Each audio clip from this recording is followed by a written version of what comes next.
والصلاة والسلام على رسول الله صلى الله عليه وسلم. قال الله تبارك وتعالى: إنا أنزلناه في ليلة القدر. وقال النبي صلى الله عليه وسلم: من قام ليلة القدر ایمانا و احتسابا غفر له ما تقدم من ذنبه. دوستو عزیز ساتھیو، جیسا کہ آپ کو معلوم ہے، شب قدر یہ بہت بڑی رات ہوتی ہے اور اس رات کے متعدد فضائل احادیث میں وارد ہوئے ہیں. اس رات میں جو ایمان اور ثواب کی امید کے ساتھ کھڑا ہوتا ہے، اللہ تعالیٰ اس کے سارے گناہوں کو معاف فرماتے ہیں. جیسا کہ حدیث کا خلاصہ ہے، جو شخص لیلۃ القدر میں ایمان کے ساتھ اور ثواب کی نیت سے عبادت کے لیے کھڑا ہو، ایمان کے ساتھ اور ثواب کی نیت سے عبادت کے لیے کھڑا ہو، تو اس کے پچھلے سارے گناہ معاف ہو جاتے ہیں، اس کے سارے پچھلے گناہ معاف کر دیے جاتے ہیں. کھڑا ہونے کا مطلب یہ ہے کہ نماز میں اپنا وقت گزارے، اور بھی اس کا مطلب لیا گیا ہے کہ نماز کے علاوہ تلاوت کرے، ذکر کرے، دعا کرے، مراقبہ کرے. متعدد عبادات وہ اس رات کے اندر کر سکتا ہے اور خاص طور پر نمازوں کا اہتمام کرے. ثواب کی امید رکھنے کا مطلب یہ ہے کہ جو بھی ہم عبادت کرے وہ خالص اللہ کی رضا کے لیے کرے، اس میں دکھلاوا نہ ہو، صرف اللہ کو راضی کرنے کی نیت ہو، خالصتاً دل کے اندر خلوص ہو. اس کو کہتے ہیں ثواب کی امید رکھنے کا مطلب. اور خطابی رحمۃ اللہ علیہ کہتے ہیں اس کا مطلب یہ ہے کہ ثواب کا یقین کر کے بشاشت قلوب، دل کی خوشی کے ساتھ عبادت کریں. دل کے اندر بوجھ نہ ہو کہ ہم اس رات میں عبادت کر رہے ہیں اور سستی کے ساتھ کر رہے ہیں اور غفلت کے ساتھ کر رہے ہیں. بوجھ بالکل نہ ہو، بلکہ بشاشت قلوب کے ساتھ اس رات کے اندر عبادت کی جائے. اور گناہ کے معاف ہونے کا مطلب یہ ہے کہ ایک بات یاد رکھیے کہ احادیث کے اندر جہاں پر بھی گناہ کے معاف ہونے کا تذکرہ آتا ہے، وہاں صرف صغیرہ گناہوں کا معاف ہونے کا ذکر ہوتا ہے. یعنی اس سے صغیرہ گناہ معاف ہوتے ہیں، کبیرہ گناہ کے لیے تو صرف اور صرف توبہ شرط ہے. جیسا کہ قرآن پاک کے اندر الا من تاب و آمن، الا من تاب یعنی توبہ کا جہاں پر تذکرہ آیا ہے، جہاں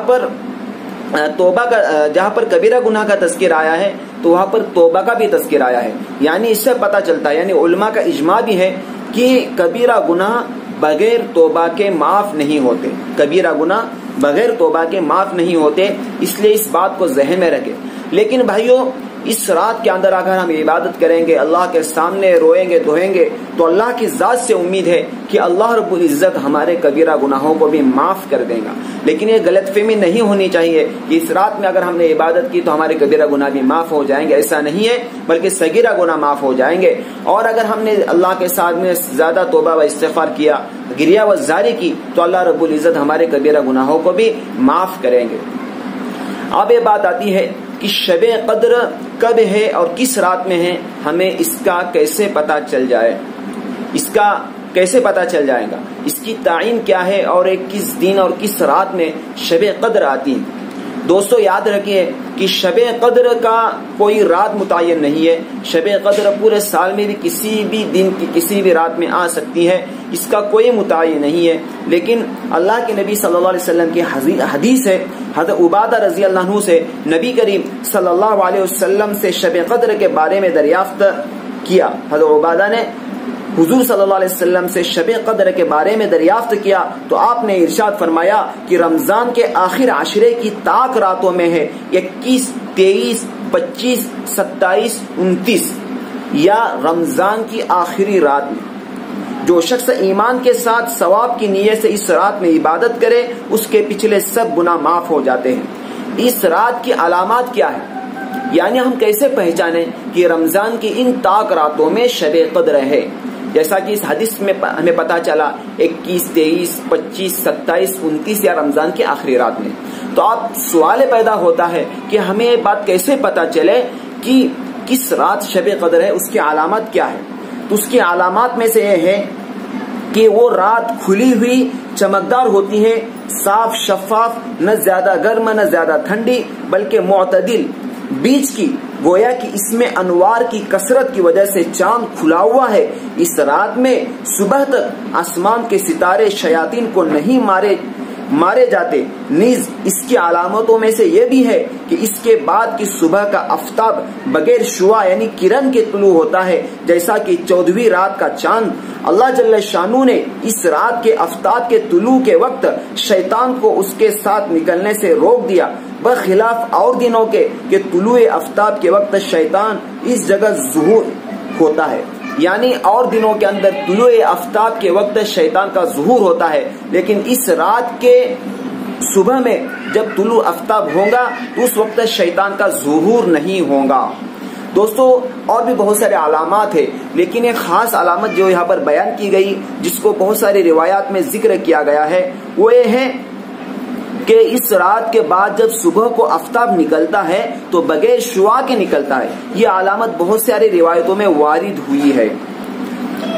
عبدہ بن ابی لبادہ رضی اللہ عنہ کہتے ہیں میں نے رمضان المبارک کی 27ویں شب کو سمندر کا پانی چکھا تو بالکل میٹھا تھا۔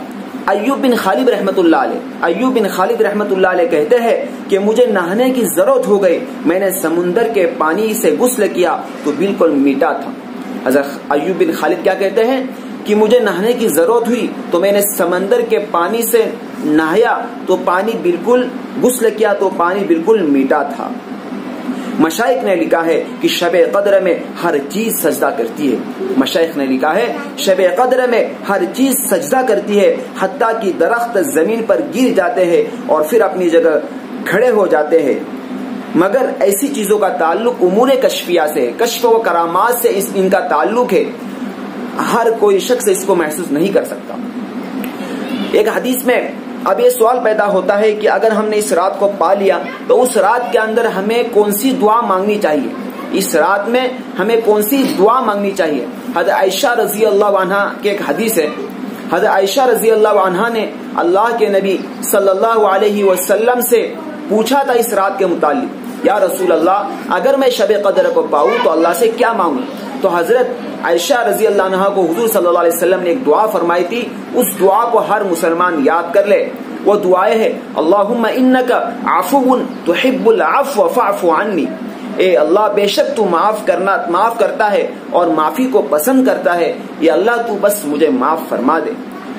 دوستو یہ دعا اللہ کے نبی صلی اللہ علیہ وسلم نے حضرت عائشہ رضی اللہ عنہا کو بتائی۔ اس رات کے اندر ہمیں کیا عبادت کرنی چاہیے؟ حضرت سفیان ثوری رحمت اللہ علیہ کہتے ہیں اس رات میں دعا کے ساتھ مشغول ہونا زیادہ بہتر ہے۔ اس رات میں دعا کے ساتھ مشغول ہونا زیادہ بہتر ہے بنسبت دوسری عبادات کے۔ ابن رجب رحمت اللہ علیہ کہتے ہیں کہ صرف دعا نہیں بلکہ مختلف عبادات کو جمع کرنا افضل ہے، مثلا تلاوت ہے، نماز ہے، دعا ہے، مراقبہ وغیرہ، اس لیے کہ نبی کریم صلی اللہ علیہ وسلم سے یہ ساری عبادات منقول اور ثابت ہے۔ دوستو یہ رات بہت برکت والی رات ہے، جیسا کہ اللہ نے فرمایا انا انزلناہ فی لیلۃ القدر، اللہ نے قرآن پاک کو لیلۃ القدر میں نازل فرمایا۔ وما ادراک ما لیلۃ القدر، کیا آپ کو معلوم ہے لیلۃ القدر کیا ہے؟ لیلۃ القدر خیر من الف شہر، لیلۃ القدر ایک ایسی رات ہوتی ہے جو 1000 مہینوں سے بڑھ کر ہے۔ اس رات میں اگر کسی خوش نصیب کو عبادت نصیب ہو جائے تو وہ 1000 مہینوں کی عبادت سے زیادہ ہے۔ فرمایا کہ اگر اس رات میں اگر کوئی عبادت کرتا ہے تو 1000 مہینوں کا پورا حساب جوڑا گیا تو 83 سال ہوتے ہیں، تو 83 سال کی عبادت کا ثواب اس کو ملے گا۔ اس لیے اس کو معمولی نہ لے، ہلکے میں نہ لے، بوجھ سمجھ کر عبادت نہ کرے۔ اللہ جتنی بھی توفیق دے بشاشت قلوب کے ساتھ، دل کے خوشی کے ساتھ اور ثواب کی امید اور اعتقاد کے ساتھ اس رات میں ہمیں عبادت کرنی ہے۔ اللہ کو سامنے رکھ کر اللہ کے سامنے گڑ گڑانا ہے اور اللہ کے سامنے دعائیں کرنی ہے۔ اس حدیث میں آتا ہے اس رات میں جبرائیل علیہ الصلوۃ والسلام زمین پر فرشتوں کی ایک جماعت لے کر اترتے ہیں اور ان کے ہاتھ میں 4 جھنڈے ہوتے ہیں۔ ایک جھنڈا جس کو لیوائے مغفرت کہتے ہیں، یعنی مغفرت والا جھنڈا، اس کو مسجد نبوی پر لگا دیتے ہیں۔ ایک جھنڈا جس کو لیوائے کرامت کہتے ہیں اس کو بیت المقدس پر لگا دیتے ہیں۔ ایک جھنڈا جس کو لیوائے حمد کہتے ہیں اس کو زمین اور آسمان کے درمیان میں نصب کر دیتے ہیں، اور ایک فرمایا کہ اس رات میں جو شخص دعاؤں کے اندر رہتا ہے تو فرشتے اس کی دعاؤں پر آمین کہتے ہیں۔ دوستو اس سے بڑھ کر اور کیا عبادت ہو سکتی ہے کہ اس رات میں فرشتے بھی ہمارے دعاؤں پر آمین کہے، اور اس رات میں دوستو صلاۃ التسبیح بھی پڑھے ہم، اور اس رات کے اندر صلاۃ التوبہ کی نماز ہے اور صلاۃ الحاجت کی نماز ہے، قضاء عمری ہے کہ ہمارے پچھلے بہت سارے نمازیں چھوٹی ہے ان کو یاد کر کے قضاء عمری یعنی پچھلی نمازیں چھوٹی ہوئے ان کو بھی ادا کرنے کا اہتمام کرے، اور آخر میں اس رات میں خاص طور پر دعاؤں کا اہتمام کرے۔ دوستو یاد رکھو اس وقت جو کورونا وائرس کی جو وبا پوری دنیا میں پھیلی ہوئی ہے اور ہزاروں لاکھوں لوگوں کو جس نے اپنے لپیٹ میں لیا ہوا ہے، اس بیماری سے پناہ مانگنے کا یہ وقت ہے، اس بیماری کو ختم کرنے کا یہ وقت ہے۔ آج رات کی عبادت کو ہم زیادہ اہمیت دیں اور اس کو زیادہ اہمیت دیتے ہوئے اس رات کی عبادت کو ہم کریں۔ ہم یقینی طور پر نہیں کہہ سکتے کہ یہی رات میں شب قدر ہوگی، لیکن زیادہ تر علامات شب قدر کی 27ویں شب کے اندر پائی گئی ہے، اس لیے اس بات کو ذہن میں رکھے اور اللہ سے یہی گمان کرے کہ یہی رات شب قدر ہوں گی۔ انشاءاللہ ہمارا جاگنا بہت زیادہ مفید ہوگا۔ اللہ رب العزت ہمیں شب قدر میں عبادت کی توفیق نصیب فرمائے اور ہمارے گناہوں کو معاف فرمائے، اور خاص طور پر اس رات کے اندر مرحومین کے لیے دعائیں مغفرت کی جائے، اور ہمارے لاحقین متعلقین جو بیمار ہے جو پریشان ہے ان کے لیے دعائیں کی جائے، خاص طور پر امت کے بڑے بڑے علماء جو کہ اس مہینے 2 مہینے کے اندر دنیا سے چلے گئے، جیسا کہ کل مولانا محمد مفتی سعید احمد صاحب پالنپوری جو کہ دارالعلوم دیوبند کے شیخ الحدیث تھے، جن کا بھی انتقال کل ہوا ہے۔ موت العالمی موت العالم، دوستو بہت بڑا صدمہ ہوا، ان کی وفات یہ پوری امت کو صدمے میں ڈال گئی اور پوری امت رونے پر مجبور ہو گئی، اور اللہ رب العزت سے ہم یہی دعا کریں گے اللہ تعالیٰ دارالعلوم دیوبند کو ان کا نعم البدل نصیب فرمائے، اور خاص طور پر پورے امت مسلمہ کو ان کا نعم البدل نصیب فرمائے، ان کی لکھی ہوئی کتابوں سے ہم سب کو استفادہ کرنے کی توفیق نصیب فرمائے، ان کے لیے بھی دعائیں کرے اور پوری امت مسلمہ کے لیے دعا کرے، مرحومین کے لیے دعا کرے، اپنی ذات کے لیے کرے، بیماروں کے لیے کرے، بہت سارے لوگوں کی پریشانیاں ہیں اور ان پریشانیوں کے لیے دعا کریں۔ اللہ رب العزت ہمیں اس رات کی قدر کرنے کی توفیق نصیب فرمائے۔ اللہ تعالیٰ ہمارے اس کہنے سننے میں جو بھی غلطی کوتاہی خامی ہو گئی اللہ اس کو اپنے فضل سے معاف فرمائے۔ وآخر دعوانا ان الحمد